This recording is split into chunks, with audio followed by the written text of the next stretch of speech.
My name is Samson.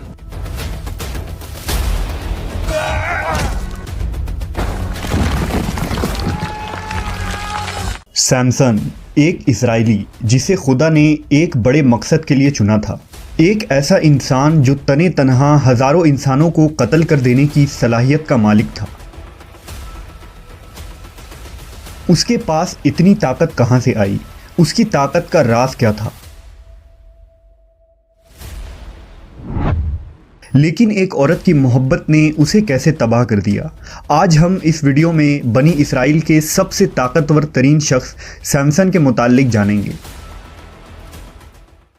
हज़रत मूसा अलैहिस्सलाम के इस दुनिया से पर्दा फरमाने के बाद कौम बनी इसराइल में रफ्ता रफ्ता सरकशी, बदफेली और बुत परस्ती फिर से आम होने लगी। लिहाजा बतौर सज़ा अल्लाह ने कौम अमालका को बनी इसराइल पर मुसल्लत कर दिया।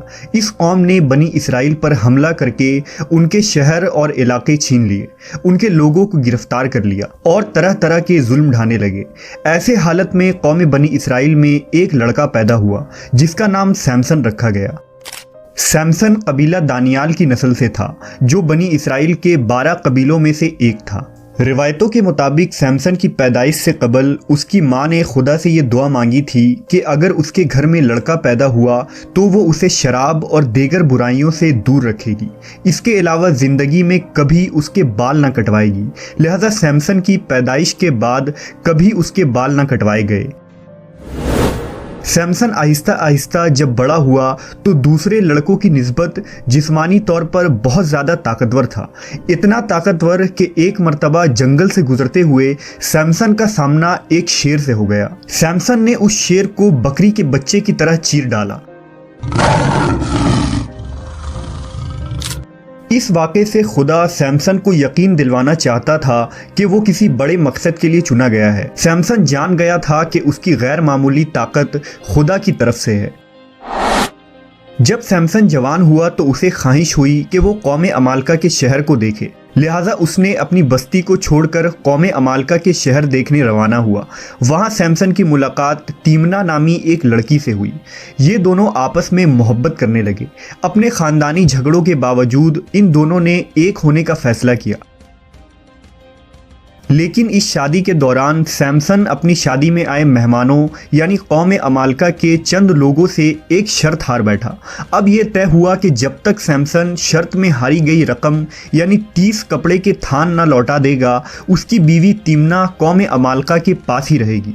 लिहाजा सैमसन मायूस होकर उस शहर से निकल गया। जब वो कुछ दूर गया तो उसे एक इस्राएली काफिला नजर आया। उसने उस काफिले में मौजूद 30 आदमियों के मालो असबाब को लूट लिया और शर्त में हारी गई रकम चुकाने वापस गया। लेकिन उस वक्त तक तीमना का बाप उसकी शादी किसी दूसरे शख्स से कर चुका था। गुस्से में आकर सैमसन ने कौम अमालका के तमाम खेत जला डाले, जिसके बदले में अमालका के लोगों ने उसकी साबका बीवी और ससुर को मार डाला। इसके अलावा उन्होंने बनी इसराइल को मजबूर किया कि वो सैमसन को उनके हवाले कर दें।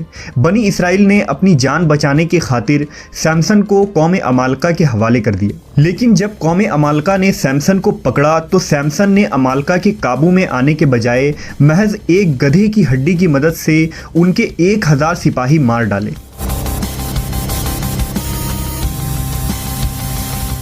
सैमसन के इस कारनामे ने बनी इसराइल में इसे खूब मकबूल बना दिया। यहां तक कि बनी इसराइल ने उसे अपना सरदार चुन लिया। दूसरी तरफ कौम अमालका में सैमसन का खौफ इस तरह बैठ गया कि वो सैमसन के मुकाबले में आने से कतराने लगे। उनकी गुलामी में रहने वाली कौम यानी बनी इसराइल अब सैमसन के बलबूते पर अमालका से जंग के ख्वाब देखने लगे। लिहाजा कौम अमालका की नींद उड़ गई और वो दिन रात सैमसन के खिलाफ साजिशें करने लगे। जब कोई भी चाल कामयाब न हुई तो उन्होंने अपनी कौम से दलाइला नामी एक औरत को चुना, जो निहायत ही हसीन और खूबसूरत औरत थी। उसे सैमसन के ताकत के राज जानने की जिम्मेदारी सौंपी गई। बदले में अमालका के तमाम सरदारों ने उसे 1100 चांदी के सिक्के देने का वादा किया। वो औरत सैमसन से मिलने में कामयाब हो गई। जब सैमसन ने उसे देखा तो वो उसके नाज़ो अंदाज से मुतासिर होकर उसका दीवाना बन बैठा। इस तरह सैमसन और दलाइला एक साथ वक्त गुजारने लगे और दोनों मज़ीद करीब हो गए। एक दिन मौका देखकर दलाइला ने सैमसन से उसके ताकत का राज दरियाफ्त किया, जिसे सैमसन ने टाल दिया। रफ्ता रफ्ता दलाइला उससे इसरार करने लगी, यहाँ तक कि उसने सैमसन को धमकी दी कि अगर वो उसे अपना राज ना बताएगा तो वो उससे इलाहिदा हो जाएगी। इश्क के हाथों मजबूर सैमसन ने दलाइला को बताया कि वो जब से पैदा हुआ है उसके बालों को नहीं काटा गया और उसकी शानदार ताकत का राज भी इन्हीं बालों में है। लिहाजा एक रात जब सैमसन दलाइला के गोद में सर रखकर सो रहा था तो मौका देखकर दलाइला ने उसके बालों को काट दिया। इस रात अमालका के सिपाहियों ने सैमसन पर हमला कर दिया, लेकिन इस मर्तबा वो अपना दिफा न कर सका। अमालका ने सैमसन को गिरफ्तार करके उसके साथ इंतहाई जिल्लत आमेज सुलूक किया। जंजीरों में जकड़कर उसकी आंखें निकाल दी गई और उसे एक अंधेरी कोठरी में बंद कर दिया गया।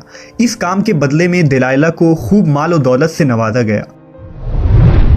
सैमसन पर फतह पाने की खुशी में कौम अमालका ने एक तकरीब का ऐलान किया। कौम अमालका का अकीदा था कि उनके देवता दजौन ने उन्हें सैमसन पर जीत दी थी, इसलिए वो उस देवता के मंदिर में अपनी जीत का जश्न मनाने जमा हुए। अगले दिन तमाम आम व ख़ास और अवाम उस जगह जमा थे। ऐसे में बादशाह के हुक्म पर उनके सबसे बड़े दुश्मन सैमसन को जंजीरों में जकड़कर पेश किया गया। महल में मौजूद तमाम लोगों ने उसके साथ बदतमीजियां की और उस पर कूड़ा करकट फेंकने लगे।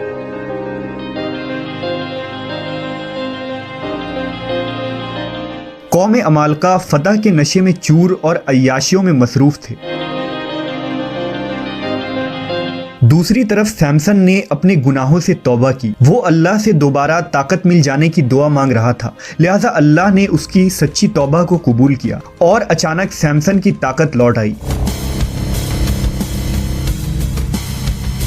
गई है। लोग इधर उधर भागने लगे।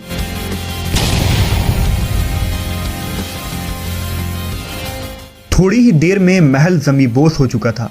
इस वाक़े में अमालका के 3000 लोग मारे गए।